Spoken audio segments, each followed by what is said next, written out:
Student, आज की video में मैं आप लोगों को एक्सप्लेन करूंगा दैट इज चैप्टर 9 का लेक्चर 2। हम लोग क्लास 9 साइंस का चैप्टर 9 कर रहे थे that is force and law of motion.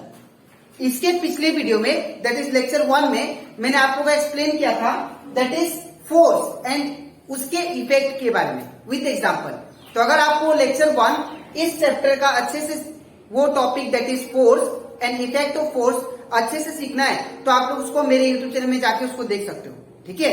इसी के साथ साथ अभी तक हम लोग क्लास 9 साइंस का chapter 1, chapter 2, chapter 3 and chapter 8 that is motion, उसमें का हर एक टॉपिक मैंने डिटेल में एक्सप्लेन किया है। तो अगर आपको सारा कंसेप्ट वो सारा टॉपिक अच्छे से सीखना है तो आप लोग उसको मेरे यूट्यूब चैनल में जाके उसको देख सकते हो, ठीक है। और हम लोग साथ ही साथ दैट इज चैप्टर 8 मोशन का मैंने आप लोग को दैट इज न्यूमेरिकल जो भी क्वेश्चन था एनसीईआरटी बुक में वो भी मैंने आप लोग को समझा दिया, ठीक है। तो अगर आपको न्यूमेरिकल क्वेश्चन अगर कोई भी डाउट लगे तो आप लोग उसको मेरे यूट्यूब चैनल में जाके उसको देख सकते हो, ठीक है। तो स्टार्ट करते हैं क्लास। आज के लेक्चर में दैट इज लेक्चर 2 में मैं आप लोग को सबसे पहले सिखाऊंगा कि बैलेंस फोर्स क्या होता है, ठीक है। तो अगर बात करो हम लोग बैलेंस फोर्स का, तो बैलेंस फोर्स एक ऐसा फोर्स है जिसमें टोटल फोर्स कितना होगा, टोटल फोर्स उस लगने वाला ऑब्जेक्ट के ऊपर कितना होगा, 0 होगा, ठीक है। जैसे कि एग्जांपल अगर दूं, जैसे कि एग्जांपल अगर मैं दूं, यहां पे क्या लिखा है, stationary object is an example of balance force. जैसे कि मान लीजिए एक टेबल है क्या, और ये टेबल पे ऑब्जेक्ट रखा हुआ है, तो ये जो टेबल है, टेबल के ऊपर जो ऑब्जेक्ट रखा हुआ है ये ना इधर जा रहा है ना उधर जा रहा है, ना नीचे जा रहा है ना ऊपर जा रहा है। तो इसका मतलब क्या, इसका मतलब ये है कि ये ऑब्जेक्ट के ऊपर इस तरफ 10 न्यूटन लग रहा है तो इस तरफ भी 10 न्यूटन का फोर्स लग रहा है, ठीक है। और ऊपर अगर 10 न्यूटन का फोर्स लग रहा है तो नीचे भी 10 न्यूटन का फोर्स लग रहा है। तो मतलब हर तरफ से ये टोटल जो ऑब्जेक्ट है इसके ऊपर जो फोर्स लग रहा है वो क्या है, बैलेंस है। अब कैसे, अब हम लोग अगर बात करें यहां पे अगर प्लस 10 न्यूटन लग रहा है तो ऑपोजिट के लिए ये क्या होगा, माइनस 10 न्यूटन, ठीक है। अगर ऊपर की तरफ प्लस 10 न्यूटन लग रहा है तो नीचे की तरफ क्या लगेगा, माइनस 10 न्यूटन। तो प्लस 10 माइनस 10 कैंसिल होने से 0 और प्लस 10 माइनस 10 कैंसिल होने से क्या होगा, 0 होगा। दैट मीन्स नेट फोर्स जो टोटल फोर्स होगा ये ऑब्जेक्ट के ऊपर वो कितना हुआ, 0 हो गया, ठीक है। तो बैलेंस फोर्स हम लोग उसी को कहेंगे हम लोग जो एक ऐसा फोर्स जो एक्चुअल में जब ऑब्जेक्ट के ऊपर लगता है तो उसका जो टोटल फोर्स होता है वो क्या हो जाएगा, दैट इज 0 हो जाएगा, ठीक है, 0 हो जाएगा। तो उसको हम लोग क्या बोलेंगे, बैलेंस फोर्स है। अगर मान लीजिए यहां पे मैंने अगर ये ऑब्जेक्ट को रखा है, ठीक है, यहां पे अगर मैंने ऑब्जेक्ट को रखा है तो ये ऑब्जेक्ट इसके ऊपर रुका इसलिए है बिकॉज ये नीचे की तरफ अगर 10 न्यूटन लग रहा है तो ऊपर भी कितना लग रहा है, 10 न्यूटन। तो अगर ऊपर प्लस 10 न्यूटन है नीचे माइनस 10 न्यूटन है तो नेट रिजल्टेंट फोर्स कितना हुआ, अगर टोटल फोर्स निकालो तो total force equal two plus 10 Newton फिर प्लस माइनस 10 न्यूटन। तो ये कितना हो गया, ये दोनों cancel, answer is 0। That means total force इसके ऊपर कितना लग रहा है, 0, ठीक है। इन द सेम वे आप लोग एक गेम खेल चुके होंगे that is tug of war game, ठीक है। इसमें क्या होता है, यहाँ पे एक रस्सी एक रोप होता है, ठीक है, और ये रोप में क्या होता है, बहुत सारा इंसान यहाँ पे बहुत सारा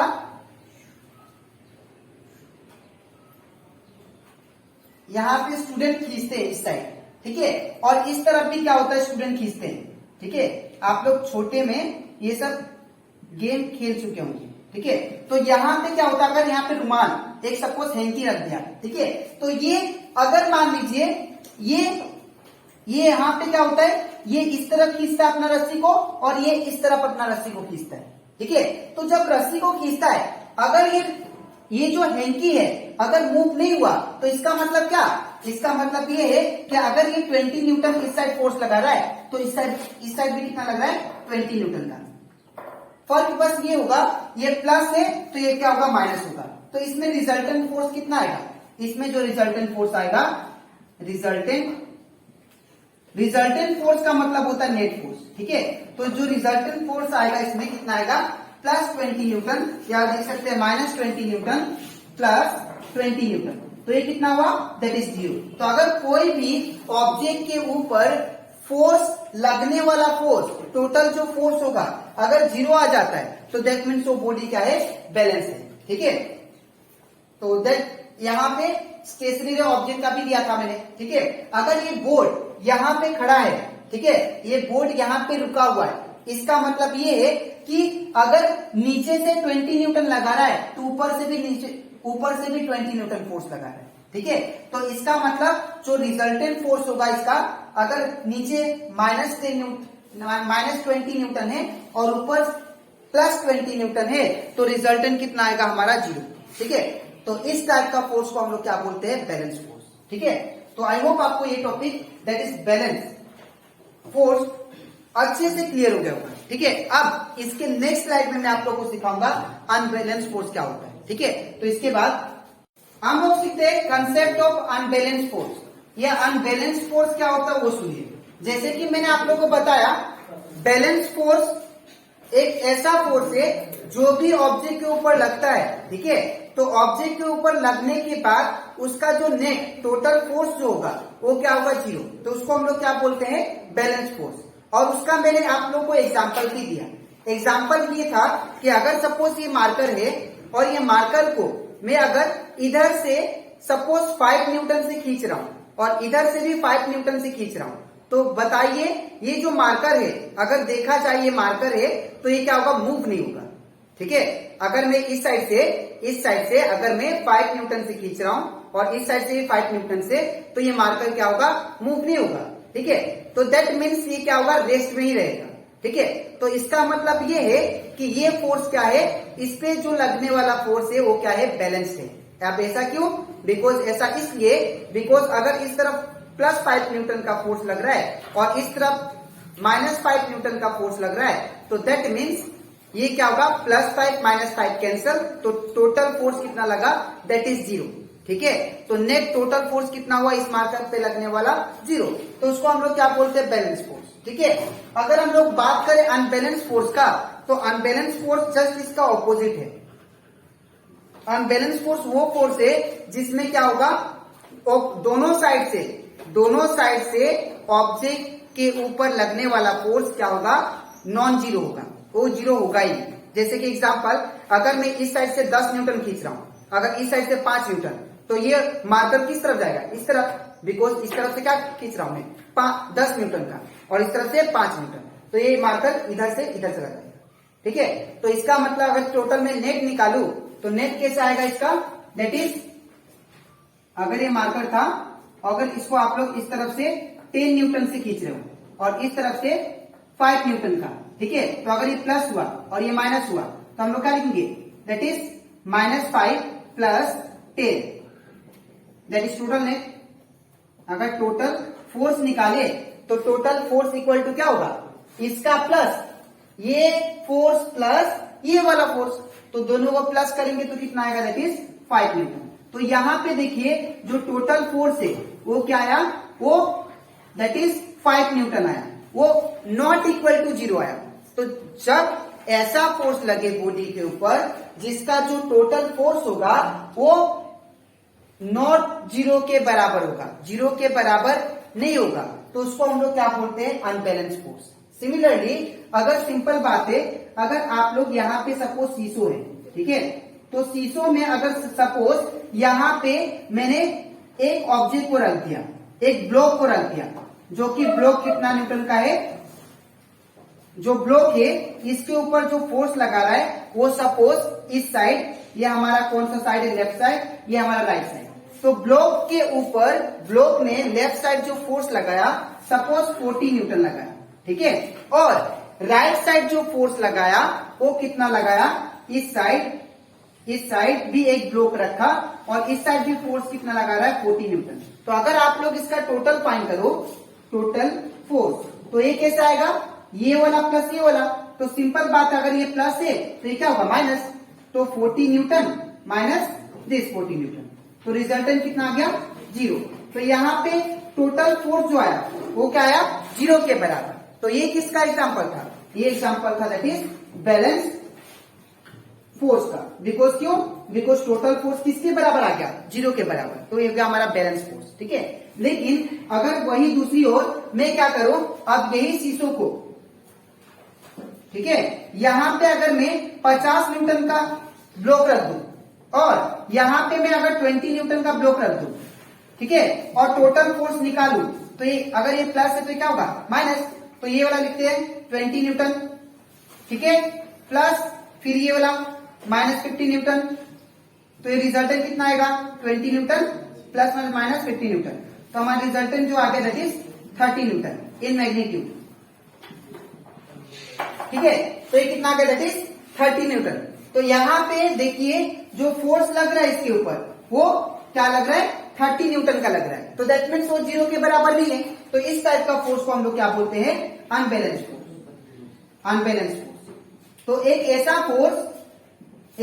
फोर्स जो भी ऑब्जेक्ट के ऊपर लगे तो उसका रिजल्टेंट नॉट इक्वल टू 0 आए, तो उस टाइप का फोर्स को क्या बोलते हैं, अनबैलेंस फोर्स। ठीक है, तो ये फोर्स जो है जैसे कि बैलेंस फोर्स है, वो जो बैलेंस फोर्स है कभी भी याद रखिएगा, कभी भी रुका कोई भी ऑब्जेक्ट को मूव नहीं करवाता है। ठीक है, लेकिन जो अनबैलेंस फोर्स है वो कोई भी रुका हुआ ऑब्जेक्ट को मूव करवा देता है। ठीक है, तो वो कैसे कराएगा, ध्यान से देखिए। सपोज ये ऑब्जेक्ट है, अगर आपने इस तरफ से 10 न्यूटन लगाया, इस तरफ से 15 न्यूटन, तो क्या होगा, इस तरफ मूव करा देगा। तो एक स्टेशनरी ऑब्जेक्ट को वो क्या करता है, मूव करवा देगा, अनबैलेंस फोर्स। ठीक है, सपोज ये बोर्ड है, तो अगर ये बोर्ड है तो अगर मैं इसको मतलब फिंगर से, अगर मैं इसको फिंगर से धक्का दूं तो क्या पता है मूव ना हो। ठीक है, तो इसका मतलब ये है ये मूव नहीं हो रहा है, इसलिए बिकॉज अगर उस तरफ 10 न्यूटन लग रहा है तो मैं भी 10 न्यूटन दे रहा हूं। ठीक है, वो क्या कर रहा है, मैं अगर इस तरफ से इसको 10 न्यूटन दे रहा हूं तो वो भी बोर्ड क्या दे रहा है, उस तरफ से भी 10 न्यूटन दे रहा है। ठीक है, तो दैट मीन्स ये क्या है, बैलेंस है ये, क्योंकि मूव नहीं हो रहा है। लेकिन अगर मैं इसको अपना हैंड से पुश करूं तो पुश करने के बाद क्या पता मूव भी हो जाए। ठीक है, तो मूव हुआ इसका मतलब क्या, मूव हुआ इसलिए बिकॉज अगर मैं इधर से 30 न्यूटन दे रहा हूं तो उधर से कितना न्यूटन दे रहा है, वो 20 न्यूटन, जो कि मेरे तरफ से फोर्स क्या है, ज्यादा है। तो यहाँ पे रिजल्टेंट फोर्स क्या क्या, यहाँ पे resultant force not equal to 0 गया, तो इसको बोलते हैं हम लोग अनबैलेंस फोर्स। ठीक है, और एक बात यहाँ पे, force required to stop moving object, ये फोर्स क्या करता है, अनबैलेंस फोर्स कोई भी मूविंग ऑब्जेक्ट को रुका देता है।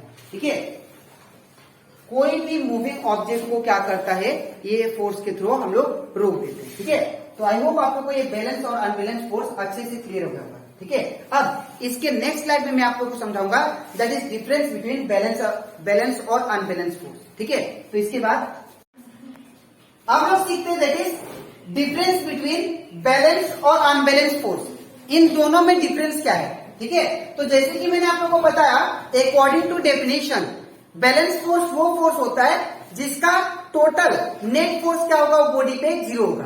ठीक है, विच इज इक्वल टू 0।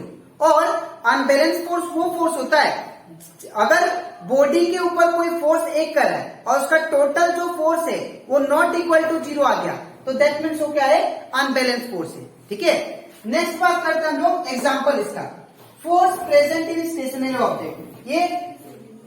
ये जो बैलेंस फोर्स है जहां पे नेट फोर्स इक्वल टू 0 आ जाता है, टोटल फोर्स किसके बराबर आ जाता है, 0 के बराबर, ये एक्चुअल में कहां प्रेजेंट होता है, ये प्रेजेंट होता है आपका दैट इज कोई भी स्टेशनरी ऑब्जेक्ट में। जैसे कि अगर ये मार्कर रखा हुआ है तो ये मार्कर के ऊपर 2 फोर्स लग रहे हैं। ठीक है, 2 ऑपोजिट फोर्स, अगर इस तरफ दो इक्वल मैग्नीट्यूड का ऑपोजिट फोर्स, तो यहां पे अगर ये -10 न्यूटन लग रहा है ऊपर की तरफ, ठीक है, तो नीचे की तरफ +10 न्यूटन लग रहा होगा। तो अगर दोनों को ऐड करें तो टोटल फोर्स कितना आएगा, 0। ठीक है, तो वो क्या आपका that is force present in stationary object. तो ये ऑब्जेक्ट को क्या रखेगा, ये स्टेशनरी पोजीशन में रखेगा, ये ऑब्जेक्ट को मूव होने नहीं देगा। लेकिन अनबैलेंस फोर्स एक ऐसा फोर्स है जो क्या करता है, ऑब्जेक्ट को मूव करवा देता है। ठीक है, जैसे कि अगर मैं इधर से 5 न्यूटन, इधर से 10 न्यूटन खींचू तो ऑब्जेक्ट कहां पे जाएगा, इस तरफ। ठीक है ना, बिकॉज इस तरफ में 5 न्यूटन ही करा और इस तरफ 10 न्यूटन, इसलिए ऑब्जेक्ट इस साइड जाएगा, मूव करा देगा। तो इसको बोलते हैं क्या, अनबैलेंस फोर्स। ठीक है, next, this force can not move stationary object. ये फोर्स क्या करता है, कोई भी स्टेशनरी ऑब्जेक्ट को, स्टेशनरी मतलब क्या होता है, रुका हुआ ऑब्जेक्ट को ये मूव नहीं करा सकता, लेकिन ये फोर्स करा सकता है। ठीक है, नेक्स्ट है, this force can not stop moving object. ये फोर्स जो है कोई भी मूविंग ऑब्जेक्ट को स्टॉप नहीं कर सकता, लेकिन ये जो अनबैलेंस फोर्स है ये कोई भी मूविंग ऑब्जेक्ट को रुका सकता है। ठीक है, तो आई होप आपको ये कंसेप्ट, दैट इज लेक्चर 2 का कंसेप्ट ऑफ बैलेंस और अनबैलेंस फोर्स और डिफरेंस बिटवीन बैलेंस और अनबैलेंस फोर्स आप लोग को अच्छे से क्लियर हो गया होगा। ठीक है, अब इसके नेक्स्ट वीडियो में, दैट इज लेक्चर 3 में, मैं आप लोग को दैट इज लॉ समझाऊंगा, न्यूटन्स लॉ। तो अगर आपको सारा न्यूटन्स लॉ अच्छे से सीखना है तो आप लोग इसका next video that is lecture 3 के लिए वेट कीजिए। ठीक है, और एक बात, यहाँ पे आप लोग जो भी मैंने लेक्चर, इस चैप्टर का लेक्चर पढ़ा है, लेक्चर 1 फोर्स के बारे में और इफेक्ट ऑफ फोर्स के बारे में, और लेक्चर 2 में बैलेंस और अनबैलेंस फोर्स, ये आपस में जो भी कंसेप्ट है ये को रिलेटेड है। ठीक है, तो आप लोग क्या करना, ये पहले वीडियो लेक्चर अच्छे से देख लेना, अच्छे से समझ लेना कॉन्सेप्ट को, उसके बाद मैं आपको नेक्स्ट वीडियो में दैट इज लेक्चर 3 में लॉ ऑफ मोशन और work done by constant force सिखाऊंगा। ठीक है, तो आज के लिए इतना ही, मिलते हैं नेक्स्ट वीडियो।